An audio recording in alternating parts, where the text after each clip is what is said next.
Kom ons bid saam. Here ons God, ons Vader, ons sê vir U dankie Here vir 'n voorreg wat ons het om vanmôre weer in die huis te kan wees. Here om die brood van die lewe te breek. Here wees vanmôre spesiaal met elkeen wat hulle weg opgesien het om vanmôre in U teenwoordigheid te wees. Ook spesiaal vir myself. Here dat nie vir my sal raak sien nie, maar dat die engele sal spreek en die Heilige Gees deur my in elkeen van ons harte en so ook ons verstand geopen sal wees vir die woord wat ons voorberei het. Seën ons nou, ons bid dit in Jesus naam. Amen. Weer eens goeiemôre van my kant af. Ons is min, maar die skrif sê vir ons, daar waar 2 of 3 by mekaar is, daar sal die Here teenwoordig wees. My preek is opgeteken in die boek van Lukas 17. Lukas 17 vanaf vers 11 tot en met 19. Die opskrif daar is die genesing van die 10 melaatses. Dit lees as volg: en op sy reis, dis nou Jesus, na Jerusalem het hy deur Samaria en Galilea gegaan. En toe hy in 'n sekere dorp ingaan, kom 10 melaatses hom tegemoet, wat op 'n afstand bly staan het. En hulle het hul stem verhef en gesê: Jesus, Meester, wees ons barmhartig. En toe hy hulle sien, sê hy vir hulle: gaan vertoon julle aan die priester. En onderwyl hulle weggaan, het hulle rein geword. Een van hulle, toe hy sien dat hy gesond was, het omgedraai en God met 'n groot stem verheerlik. En hy het op sy aangesig neergeval by sy voete en hom gedank. En hy was 'n Samaritaan. Toe antwoord Jesus en sê: het 10 nie rein geword nie, en waar is die 9? Was daar niemand onder hulle te vind wat omgedraai het om God te verheerlik, behalwe hierdie vreemdeling nie? En hy sê vir hom: staan op en gaan, jou geloof het hom gered. Die ander vertaling sê, en hy sê vir hom: gaan huis toe, jou geloof het jou gered. Amen. Mag hierdie geleesde gedeelte op elkeen van ons harte inklank sal vind. Om ons diens voorgesit, gaan ons saam sing uit lied 97.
Baie dankie Here, ons wil net dankie sê dat U teenwoordig is deur die Heilige Gees. waar ons tiendes en opgegawes en dankoffers vir u gee, hulle wat elektronies deur die banke betaal, dat u dit sal neem en sal seën. Ons bid vir hierdie gemeente, hulle wat nie kan wees nie, hulle wat by kampvergadering is, mense op die paaie, waar mense wat siek is, wat is in die kerkgroep gesien, die tannie wat geval het en dan ernstig geseer is, die met daar wees, die Heilige Gees, ons draal ook na toe Patrick op, by die dood van die lewe vir ons gaan weer, ons loof en prys en naam af vir Jesus se naam gaan. Geliefdes, hierdie preek wat ek voorberei het, moes ek al meer as 'n maand terug gepreek het, maar het ek siek geword. Maar dit was nie die oorspronklike preek wat ek voorberei het. Ek het 'n ander preek voorberei. En terwyl ek besig was met die preek, gewoonlik as jy gaan lê, laat jy sit en navorsing doen en teksverse opsoek. Toe die Heilige Gees met my gepraat en ek het op hierdie teksvers van Lukas 17 my gedagtes het gegaan na iets oor dit. En onwillekeurig asof die Heilige Gees my praat, ek moet hierdie preek voorberei. So die ander preek sal ek op volgende geleentheid sal ek op preek hier vanmôre. Die skriftuur vir ons sê vir ons in hierdie boek van Lukas, van hierdie melaatse persone, hulle was 10 manspersone gewees, buite die stad met melaatsheid. En melaatsheid daai tyd was dit gewees, was 'n gevreesde siekte gewees, want jy kon nie naby mense gekom het, jy moet wegbly van mense af. As ons sien hierdie 10 melaatse persone, hulle was mense wat 'n familie gehad het, 'n man wat mans en vrouens gehad het en kinders. Daardie verlange nou ewe skielik moes hulle buite die stad gaan bly, want hulle mag nie tussen mense gewees het nie. Maar daardie verlange wat daar was na hulle familielede, as jy van die huis af weg is vir 'n paar dae, ek kan nie meer meer as 2 dae of 3 dae van die huis af weg was nie, dan is daardie verlange na die huis, ek wil graag weer huis toe gaan. Ek wil my vrou en my kinders gaan sien. My vorige werk wat ek gehad het, was ek, toe ek vir die treinkorgroep gewerk, was ek baie van die huis af. Dit was baie keer wat ek miskien net naweke by die huis was, in die week was ek oral op die pad gewees. En dan kom ek baie keer op 'n Vrydagmiddag by die huis en dan kry ek 'n boodskap. Daai tyd was daar nie selfone gewees nie. Hulle kon daarom 'n mail stuur of hulle die telex-masjiene, wie ken die telex-masjiene? Wat hulle telex-masjien gestuur het, en dan gekyk ek by die werk en dan sien ek maar ek moet die volgende dag, dis die Sabbat. Dus ek nog nie adventis, dan moet ek in die Kaap wees. Dan moet die al die dag pak en skarrel met die kinders en dan moet ons in die pad val, want ek moet môre in die Kaap wees vir 'n vergadering. En dit is hoe gewees het, jy daardie vermisting, jou familie, dit is waaroor dit gaan, die familie, daai eenheid. Ek het eintlik nie my kinders gesien groot word nie. Toe ek van my kom kry, is my kinders klaar groot, want ek was nooit daar gewees nie. En so moes hierdie persone gevoel, daardie verlange na hulle families, as jy gewoond is tussen mense, ek kan ook so, ek smag om tussen mense te wees, en nou skielik daardie eensaamheid van 'n uitgeworpene, wat nie naby mense mag kom nie. Een van my swaars wat met Alida se suster getroud was, hy was ook een van daai tipe mense gewees. Hulle was 'n groot gesin gewees, hy het ook 4 seuns gehad. En hulle voertuig kan dat hy altyd 2 of 2 ekstra mense in daardie voertuig gehad. Hy het altyd vir hom, hy wil altyd net tussen mense gewees het. En toe hy begin siek word, ons het een keer teruggegaan na Appington toe hulle getrek van Kimberley af te bly in Appington. Toe kom Kreis, toe sit hy alleen die aand daar voor hy, toe is net voor hy moes besef het, maar sy uurglas is besig om leeg te loop. Toe sit hy daar alleen in daardie koue huis, want toe is sy vrou al oorlede. En dit is waaroor kom hy was gewoond gewees, altyd omring tussen mense gewees. En toe hy nou sy uurglas besig om leeg te loop, toe sonder hy hom af en toe sy altyd daardie alleenheid. Daai alleen persoon wat hy was, en dit was nie die persoon wat hy gewees het nie. En hierdie melaatse manne was ook daar gewees. Hulle was nog uitgeworpen, hy buite die stad moes hulle gebly het. In die Bybel in Levitikus 14 word verwys wat gedoen moet word met iemand wat melaats het. Dit beskryf ook vir ons hoe ons daardie persoon met melaatsies moet hanteer. Die persoon moet ook as ander mense naby hom kom moet skree, ek is nie skoon nie, ek is onrein, unclean. Hulle moes buite die stad of dorp gaan bly. Die Bybel sê nie vir ons in wat het hulle gebly nie, hulle moes seker maar vir hulle self iets gepraktiseer het waar hulle in gebly het.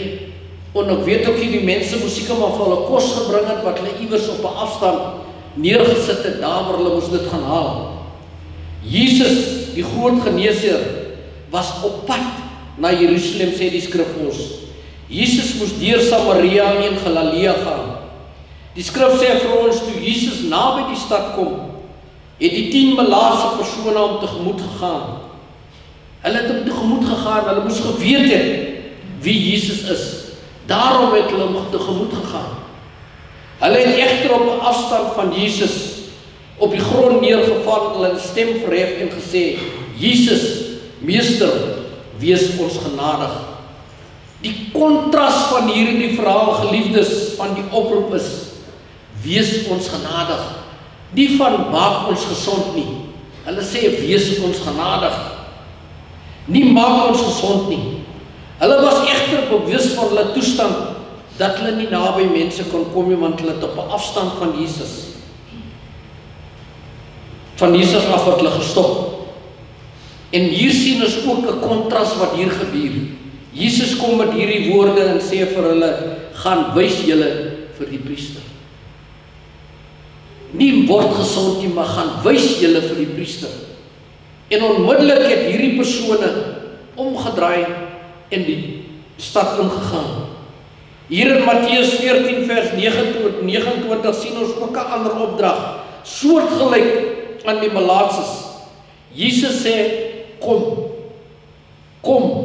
En dan hierdie gedeelte, Petrus klim toe van die skei af en loop op die water om na Jesus te gaan. Die vraag is, waarop het Petrus geloop toe hy nog op die water geloop het? Die antwoord is, op sy geloof. Op sy geloof toe hy nog op die water gebly het. Petrus het geloop op die opdrag van Jesus. Jesus het nie gesê, wat loop op die water, hy het net gesê, kom. Op die opdrag van Jesus het Petrus op die water geloop. Jesus die opdrag, solank het hy bo op die water gebly, as gevolg van sy geloof. Sy geloof kon hom nie egter verder op die water dra nie, want sy geloof was swak, want hy het begin twyfel toe die toets gekom het. En dit is waaroor het gaan. Daai twyfel het ingetree, en dit is hoekom baie keer ons so twyfel, as ons met die Here se dinge besig is. Die opdrag wat Jesus aan die melaatses gee, is net, gaan wys julle vir die priesters. Daar was geen sinse teenvraag of twyfel, wat op daardie oomblik op hulle opgekom het nie. Hulle kon gesê het, Jesus, maar ons kan nie tussen mense of naby mense kom nie. Want dit is wat gebeur het. Hulle was melaatse, hulle was uitgeworpene, hulle was buite die stad. Hulle kon gesê het, Jesus, ons mag nie in die dorp gaan nie, ons mag nie in die stad ingaan nie. Maar dit is wanneer toe daar hier is waar die geloofsaak ingeslyp het. Hulle het Jesus se opdrag gehoorsaam. Hulle geloof het vir hulle gesê, die opdrag moet julle uitvoer.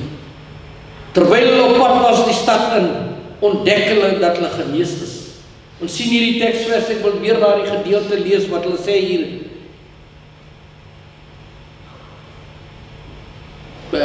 In die boek van sê vir hulle, gaan vertoon julle priesters, en hulle het weggegaan en hulle het rein geword. En een van hulle, toe hy sien dat hy gesond was, het omgedraai. So op daardie stadium moes die ander seker ook maar genees gewees, of hulle was nog nie genees nie. Maar die skrif sê vir ons, een persoon is genees. Die opdrag wat Jesus gegee het, gaan wys julle vir die priesters. Nie word gesond nie. En hulle het geluister. Hulle het die opdrag van Jesus uitgevoer. Terwyl hulle op pad was die stad, ontdek hulle dat hulle genees is. Hulle moes toch sekerlik onder mekaar gepraat het, toe hulle ontdek het dat hulle genees is. Hier gebeur egter iets wonderliks met een persoon Hy draai om en gaan terug na Jesus. Die ander moes tog seker gevra het, wanneer gaan jy nou? Die teksvers sê vir ons, Jesus was op pad, die stad in. Daar moes tog seker ander persone ook daar gewees het. Die teksvers sê, Jesus was ook op pad, deur Samaria. Maar Jesus het daar op die plek wat hy vir hulle die opdrag gegee het Jesus gewag. Jesus het gewag daar, en hy het vir hulle gewag vir die persoon wat hy het geweet. Een persoon sal terugkom. Jesus het egter getalm buite die stad, daar waar hy die opdrag gekry het. Geliefdes, hoeveel keer het ons ook daardie opdrag gekry of beloftes gemaak? Toe ons gebore was, ons kinders ingeseën het by die Here, het is 'n belofte gemaak. Toe ons in die huwelik getree het, is 'n belofte gemaak. Toe ons deur die doopbad gegaan het is ook 'n belofte gemaak aan die Here. Die Here wag nog steeds vir ieder en elkeen van ons. Net soos hy vir hierdie belaatsers gewag het op daardie plek wat hy hulle weggestuur het Jesus daar 'n oomblik gewag vir iemand om terug te kom. Jesus wag vir my en vir jou om terug te kom, om te kom sê dankie. Dankie Here vir wat jy my gedoen het. Die opdrag aan hulle wat hy gegee het. Jesus was bewus van hierdie persoon. Net so wag Jesus vir my en jou elke dag om terug te draai. Jesus wag elke dag vir ons om terug te draai na hom toe. Ons bid so maklik en sê, Here, asseblief, dat ons 'n lang lys van dinge wat ons vra van die Here. Maar watter dag sê ek, Here, wat kan ek vandag vir U doen? Wat kan ek vandag vir U doen? En dit is waar Jesus vir my wag. Jesus sit nog steeds op dieselfde plek daar waar ek hom moet ontmoet het. Hy wag nog steeds vir my. Ek moet omdraai, net om te dankie te sê. Net om met Jesus 'n gesprek te voer. Jesus kon egter net die een wat omgedraai het, genees, want Jesus het tog geweet wie gaan omdraai. Jesus het nie onderskeid getref nie. Jesus het glad nie onderskeid getref nie, maar al 10 genees. Ons lees in Johannes 14 vers 13 en 14, en wat julle ook al in my naam vra, sal ek dit doen, sodat die Vader en die Seun verheerlik kan word. Vers 14 sê, as julle iets in my naam vra, sal ek dit doen. Dit is wat die Here sê. God maak nie onderskeid wie hy is, waar jy bly nie, wie jou familie is nie. As jy hulp nodig het, is God daar om ons elkeen te help. Ek wil vir julle 'n verhaal vertel van 'n jong seentjie. Sy pa het altyd met hulle gepraat oor hierdie gedeel. Wat jy ook al vra, sal vir jou gegee word. En dit was hier rondom Kersfeestyd gewees. En hy het vir sy pa as hy vra, hy het gesê, as ek vir Kersvader dit vra, sal hy vir my gee. Sy pa het vir hom daardie belofte gemaak en sê, wat jy ook al vra, Kersvader sal dit vir jou gee. En hierdie seentjie het gaan sit en hy het 'n brief geskryf. En hy het hom geadresseer aan Kersvader en hy het hom gepos. Daai tyd toe die poskantoor nog geopereer. Nie soos vandag waar daar nie meer 'n poskantoor is. En die posmeester het hierdie spesifieke brief gesien. Hierdie handskrif kon hy sien as 'n kind. En hy het opgemaak die brief en hy het gelees daar binnekant. Die jong seun, die jong mannetjie, hy vra net vir 'n R5 by Kersvader. En die aand toe moes die posmeester, hy was deel gewees van hierdie, wat hy, Rotarius. En hulle het 'n vergadering gehad en hy het hierdie brief saamgevat. En hy daar vir sy vriende, hulle het hierdie brief gelees. En hulle besluit om geld te kollekteer. En al wat hulle kon kry was R3 gewees. Hy het R3 in die koevert gesit. En die volgende dag toe gaan hy na die adres toe. En hy het dit daar gaan aflewer vir hierdie mannetjie, die jong seun. Toe sê hy vir hom, Kersvader het vir jou die koevert teruggestuur. En die jong seun het die brief, die ding opgemaak. En toe sien hy maar daar binne in die koevert is net R3. En hy het R5 gevra. En hy het besluit, hy gaan nou weer 'n brief skryf. En so 'n paar dae daarna, toe kry die posmeester weer, toe sien hy maar is dieselfde handskrif, dis dieselfde adres, alles. En die jong man, die jong seun, het binne in die brief geskryf, want sy geloof het vir hom gesê, hy het R5 gekry, maar hy was net R3 in die koevert. En hy skryf weer 'n brief, hy skryf adresseer weer aan Kersvader, hy sê, Kersvader, as jy weer vir my iets stuur, moet dit asseblief nie saam met die posmeester stuur nie, want hy het R2 gesteel, en ek het R5. Hy glo, hy het R5 gekry, maar hy het net R3 by hom uitgekom. So hy glo die posmeester het die ander R2 vir homself gevat. Dit is geloof. Dit is hierdie mannetjie se geloof wat hy gehad het. Wat ook wonderlik is van hierdie persoon dat hy genees is dat hy 'n Samaritaan was. 'n persoon, Samaritane wat die Jode op neergesien het. Dit is mense, hulle moes altyd daar verby was. Jesus het ook die verhaal vertel van die man wat gewond was. Almal die kerkmense het verbygeloop, maar die Samaritaan, die veragtelike persoon wat daar verbygegaan het die man gehelp. Hierdie persoon was 'n Samaritaan gewees. Jesus daarteen sien hom as een van sy kinders, nie as 'n Samaritaan of iemand wat nie Here ken nie. Jesus vra 'n vraag aan hierdie persoon, was daar nie 10 van julle nie? Waar is die 9 ander? Dan kom daar weer 'n opdrag aan Jesus, staan op en gaan huis toe, jou geloof het jou gered. Jesus gee weer 'n opdrag aan hierdie persoon, nie gaan wys jou vir die priester meer nie, staan op, gaan huis toe, want jou geloof het jou gered. Hier tree die geloofsaak nou in werking, nie meer gaan wys jou vir die priester nie, maar gaan huis toe. Ek hou van die weergawe in die King James Version wat het praat met die, net voor daai gedeelte wat Jesus by die laaste avondmaal wat hy gesê het vir hulle, completely ARB sê, are you completely clean, gereinig. Ons sien ook in Johannes 13 vers 10, Jesus sê vir hom, dis nou vir Petrus, hy wat gewas is, het niks anders nodig as om die voete te was nie, maar is heeltemal rein. En julle is rein, maar nie almal nie. Geliefdes, hier sê Jesus, nie almal nie. Van die, not everybody is clean. Melaatses is almal fisies genees, maar net een persoon is geestelik en fisies genees van sy siekte. Hoe lyk my handel en wandel, my daaglikse wandel met die Here? Draai ek ooit om na Jesus om Jesus te bedank? Die persoon wat fisies en geestelik genees was nie eers 'n lidmaat van 'n kerk gewees nie. Hy was nie 'n lidmaat van 'n kerk nie.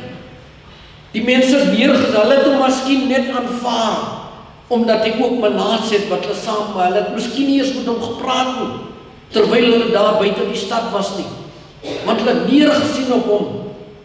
Hy was nie 'n lidmaat van 'n kerk nie, maar hy het daar 'n ommekeer in sy lewe gekom. Hy het Jesus as sy verlosser en saligmaker aangeneem. Ook in Handelinge 3 vers 6 sien ons daar gedeelte, maar Petrus sê vir hierdie man, silwer en goud ek nie, maar weet ek wat ek het, gee ek vir jou naam, in die naam van Jesus Christus, die Nasarener, staan op en loop. Hierdie gedeelte in die Bybel sê vir ons, in Handelinge 3, daardie krepelman wat daar by die hek van die sinagoge gesit het, en die mense wat 3 keer 'n dag daar verby gegaan het, in die sinagoge in om te gaan bid, almal het verby hierdie persoon geloop. Niemand het kans gesien om hom te vra, kom saam met ons, dat ons vir jou kan bid nie. Niemand het iets, hulle het net daardie penning vir hom gegee, net om ontslae te raak van daardie persoon. Net so maak ek en u ook, daardie persoon wat daar by die roubot, by die stok of wat ook al staan, God se kinders, dis ons naaste. Dis my naaste wat daar staan. Ek gaan verby, dan kyk ek aan 'n pad. Ek kyk nie die persoon nie. Daardie krepelman is buite die kerk genees. Buite die kerk, by die hek is hy genees, want Petrus sê vir hom, in die naam van Jesus Christus, toe vat hy sy hand. Dit wat hy nie eintlik gesoek het, het hy gekry. Dis vir hom aangebied. Geliefdes, dit is wat ons moet doen. Die aanbidders het hom nooit in die tempel ingenooi om vir hom te bid nie. Hierdie Samaritaan was 'n buitestander. Sy geloof het hom egter deurgedra. Dis wat gebeur het, sy geloof. Hy het meer gekry as wat hy gevra het. Dit is wat hierdie persoon is. Waar plaas dit vir my en u? Ons kry daagliks, maar wat doen ek daarmee? Voer ook eer nog Jesus se opdrag uit, tot die letter toe. Die verhaal vertel van hierdie jongman wat op skool was, en toe hy die middag van skool af huis toe loop, toe sien hy die Vrydagmiddag, toe sien hy maar hier loop nog 'n jongman, maar hy het sy hele boeke onder sy blad by hom. Toe dink hy, hoe kan iemand op 'n Vrydag al sy boeke huis toe vat? En hy wonder, en terwyl hy nog so wonder, toe sien hy, toe kom daar 'n ander klomp kinders daar, en hulle hardloop die mannetjie tegemoet, en hulle stamp sy boeke onder sy arm uit laat lig, lê en sy stamp sy bril af, sy bril vat so 'n paar meter van hom in die gras, val sy bril. En die mannetjie wat daar vir so verwonder is, stap toe nader en vra toe vir die man, kan hy help? En hy sien daar toe hy na die ouetjie toe gaan, daar's 'n traan in sy oog. En hy kruip daar rond, hy soek sy bril, maar hy kan nie sien nie. En hy kry sy bril en hy help hom, en sit sy bril op. En hy help hom toe om sy boeke op te tel, en hy vat toe die helfte van sy boeke. En hy vra toe vir hom nou, waar bly hy? Waar kom hy vanaf? Waar is hy op skool? Toe sê hy, nee, hy is in 'n privaat skool. Maar hulle, die skool wat hy in is, wat hulle besluit het, maar hulle meng nie met ouens wat in die privaat skole is nie. Maar hy besluit om tog met die manne, terwyl hulle huis toe loop, sien nie, maar die ouetjie bly naby hom. Hulle het toe 'n gesprek gevoer, maar die ou het aan sport deelgeneem, en toe nooi hy hom uit, toe sê hy, hoorie, môre kan jy saam met my kom, ek speel rugby en alles, laat ek jou voorstel my vriende. En so het hulle vriende geword.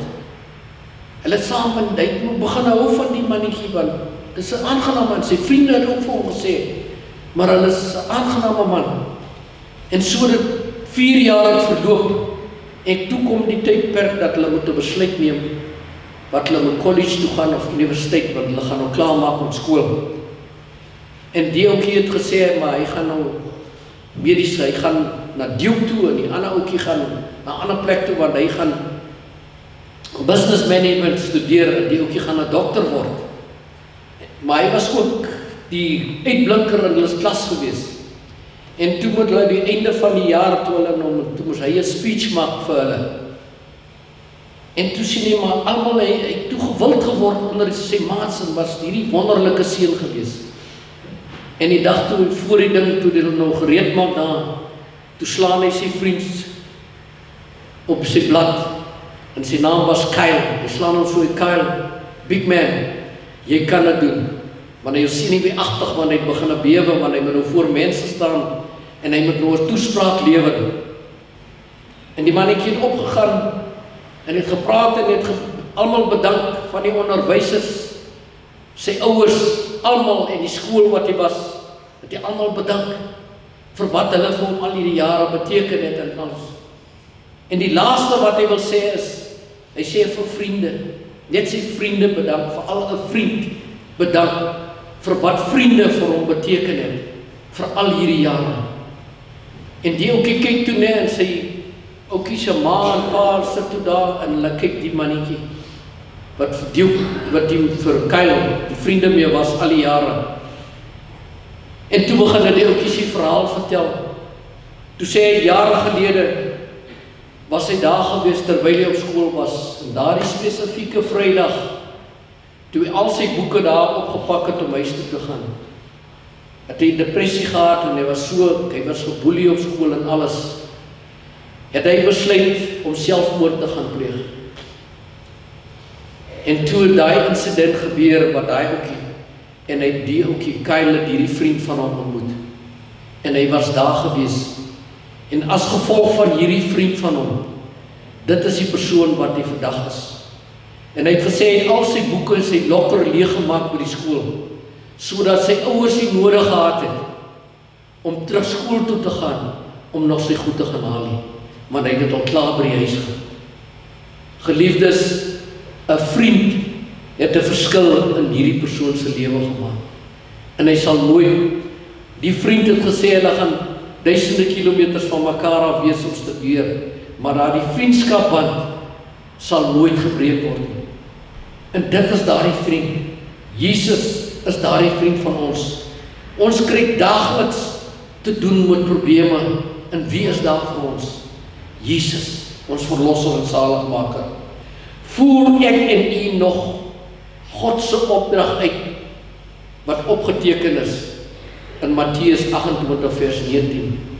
Gaan en maak disippels. Dis waar 'n vriend daarvoor is. Vriende laat ons baie keer in die steek. Mooi weersvriende wat sê ek is 'n vriend vir jou. Maar wie is werklik 'n vriend vir ons? Jesus. Ek kan vertrou op Jesus.